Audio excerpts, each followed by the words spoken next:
kuelekea fainali ya kombe la dunia, mimi naweza nikasema kwamba fainali ya kombe la dunia kwa mwaka huu itakuwa na historia yake, kwa sababu ni kombe la dunia ambalo ni fainali ambayo itakuwa kidogo ina timu ambayo hatukitegemea, au naweza kusema wengi hawakuitegemea Spain kufikia kwenye fainali ya kombe la dunia, kwa sababu wako walitegemea Morocco ingefika, Portugal, Switzerland, wapi na nchi kama hizo, lakini mwisho wa siku tunaona kwamba fainali ni Spain vs Argentina, kitu ambacho kidogo kinaleta amsha, lakini sio amsha tu.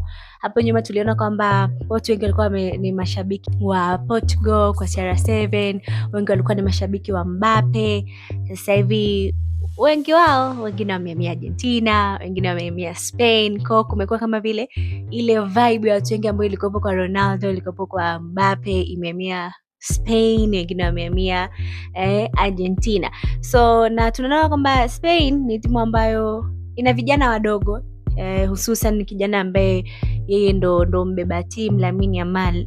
Ni kijana mdogo ambaye kuipeleka timu fainali basi ni kitu kikubwa, au ni kitu ambacho kimekuwa pia na hamasa kwa watu wengi kwamba ameweza kuifikisha timu kwenye fainali ya kombe la dunia. Kwa hiyo wanaangalia kama ameweza kuifikisha na kombe la dunia pia wanaweza kalichukua kwa mwaka huu au vipi. Lakini pia kwa upande wa Lamine Yamal ni upande ambao ni wakati ambao wa kuonyesha kile kitu anacho, kwa sababu ndio ameonyesha kwa mechi zilizopita, lakini ni shauku yake, ilikuwa ni moja ya ndoto zake kucheza na mtu ambaye alikuwa anamwangalia kama kioo, kama mfano kwenye maisha yake.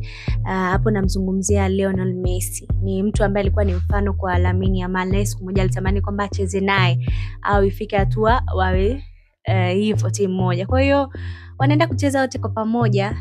Naamini kwamba na yeye anajipanga kuonyesha kwamba hata mimi nina kitu, ni mdogo lakini nilikuwa nakuangalia wewe kama kioo na leo nimefika hapa.